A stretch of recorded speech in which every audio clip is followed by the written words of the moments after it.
I Vadehavet lever der mange forskellige fisk, eller dyr, både over og under vandet. Under vandet lever der rigtig mange fisk, og de er delt op i grupper, sådan hvor i vandet de lever henne. Og de fisk, som lever i vandet, eller i bunden, hedder endfauna, og den fiskegruppe, som lever på bunden, hedder epifauna. Og den sidste fiskegruppe, som er fritsvømmende fisk, hedder pelagisk fauna. De typiske fisk, som lever på bunden, er for eksempel, fisk, altså det er muslinger og sådan noget. Og de typiske dyr, som lever på bunden, er krabber og fladfisk og sådan noget. Og så videre.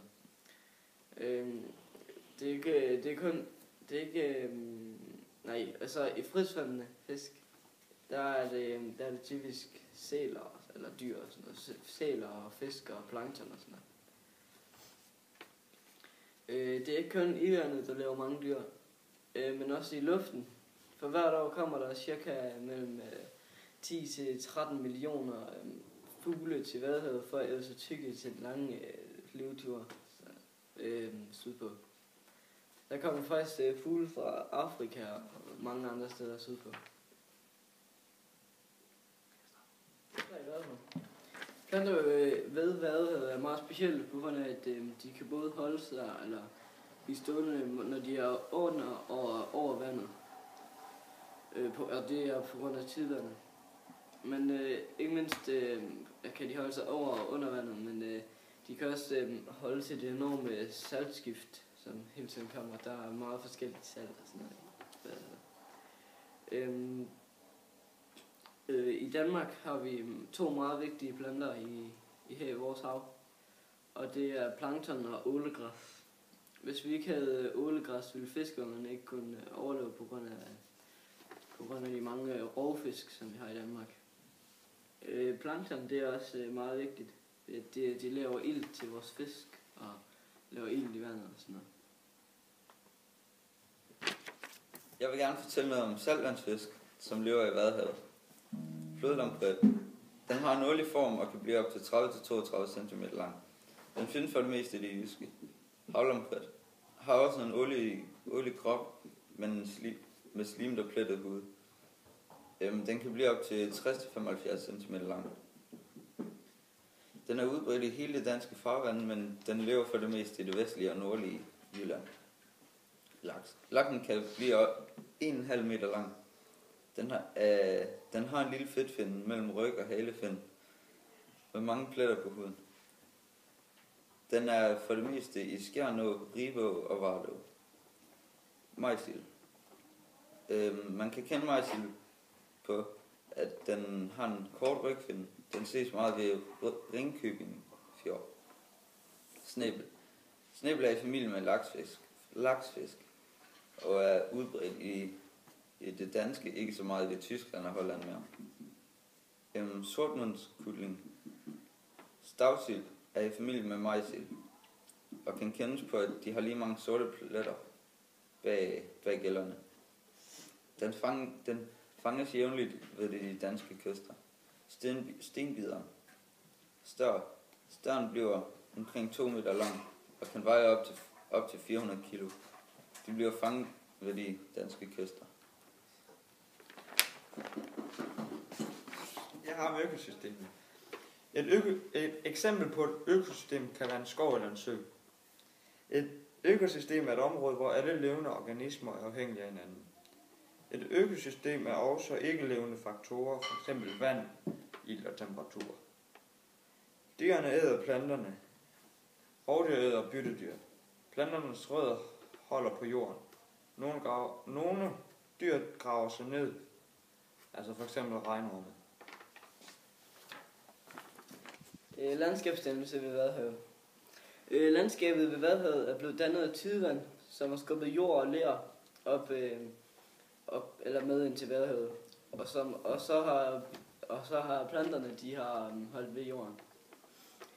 Menneskene, de har også lavet noget ved Vadehavet, landskabet ude ved Vadehavet.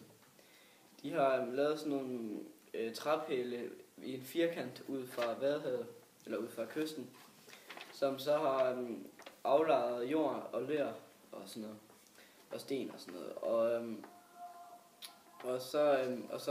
Og så dermed bliver det landfast jord. Man opfandt det i landing, eller i denne sådan, ja, i gamle dage, fordi at man manglede jord.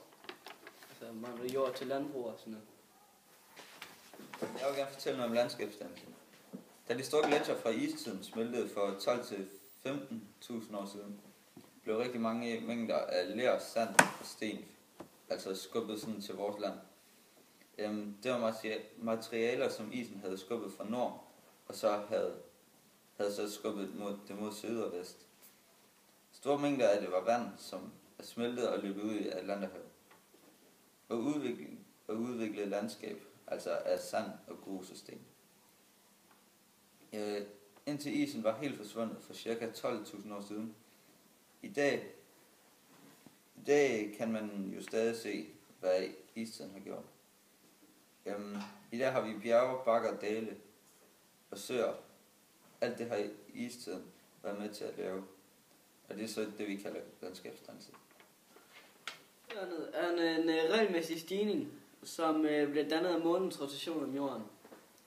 Højvandet er flod, og nogle gange, når flod kan vandet komme helt op over kanten.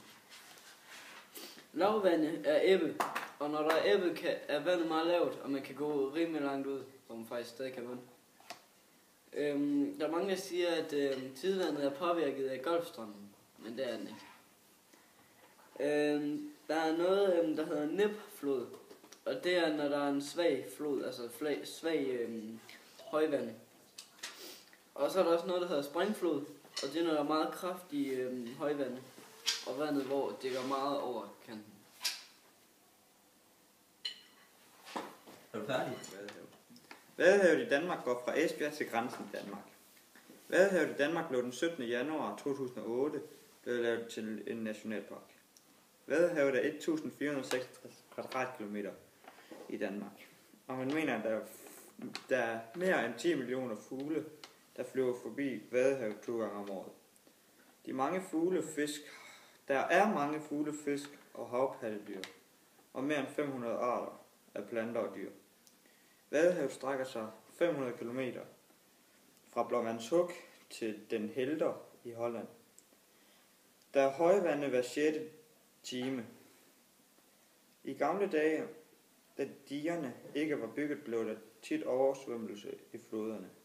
Vadehavet er det største spisekammer for fugle og andre dyr. 97% af naturen i Nationalpark Vadehavet er beskyttet af Natura 2000 områder. Og Natura 2000 områder er et økologisk netværk af beskyttede naturområder. Vadehavets saltkoncentration. I Vadehavet er meget forskelligt, hvor meget salt der er rundt omkring. Fordi der ligger mange åer og sådan noget ud til Vadehavet, som så bringer ferskvand ud til Vadehavet. I Vadehavet er der cirka 1,2 til 3,3% salt i vandet. Og hvis man sammenligner med det Røde Hav, som cirka har 35%, så har Vadehavet ikke særlig meget salthold. Så er Vadehavet ikke særlig saltholdig. Fortæl noget om salte og ionforbindelser. Ioner er salte, som består af modsat ladede partikler, der er bundet ved en simpel elektrisk ladning. Der er både positive og negative ladede ioner. Hvis to ioner har en negativ og en positiv ladning, kan de tilsammen danne en salte. Et atom, der har mistet en eller flere elektroner, er positivt ladet, altså plusion. Men hvis et atom, der har optaget en eller flere elektroner, er en negativt ladet, altså en minusion. Ioner, som består af flere atomer, kaldes sammensatte ioner. Når ioner opløses i vand, kan de lede elektricitet, det vil sige, at man kan sætte strømmen til saltvand, men ikke til ferskvand. Hvis man vil skrive en formel for en ionforbindelse, skal der altid være lige mange minuser, som der er plusser. Og man skriver altid det positive først. For at få en H2O-molekyle skal man bruge 2 hydrogenatomer, 1 oxygenatom og natriumion, Na+. Når oxygen og hydrogen går sammen og danner vand, deles de om elektronerne i en kovalent binding.